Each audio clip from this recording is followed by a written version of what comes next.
বিসমিল্লাহির রহমানির রহিম। সম্মানিত মুসলিম জনতা, আসছে আগামী 12 জানুয়ারি রোজ রবিবার আপনাদের সুপরিচিত কাজিরগাঁও ফুটবল মাঠে অনুষ্ঠিত হতে যাচ্ছে শামসুল ওলামা আল্লামা ফুলতলি সাহেব কিবলা রহমতুল্লাহি আলাইহি ও কাজীগঞ্জ বাজার দাখিল মাদ্রাসার প্রতিষ্ঠাতা মাওলানা ইউনুস আলী রহমতুল্লাহি আলাইহি ও কাজিরগাঁও গ্রামে মুর্দেগানদের ইসালে সব মাহফিল। উক্ত ইসালে সব মাহফিলে প্রধান অতিথি হিসেবে শুভাগমন করবেন ডক্টর সৈয়দ মোহাম্মদ আনায়াতুল্লাহ আব্বাসী ওয়া সিদ্দিকী।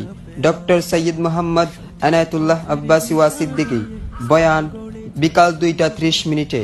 বয়ান বিকাল 2টা 30 মিনিটে। উক্ত ইসালে সব মাহফিলে বিশেষ অতিথি হিসেবে শুভাগমন করবেন হাফেজ মাওলানা মারজান আহমদ চৌধুরী ফুলতলি। হাফেজ মাওলানা মারজান আহমদ চৌধুরী ফুলতলি। বয়ান বাদ জোহর। উক্ত ইসালে সব মাহফিলে আপনারা সবাই আমন্ত্রিত।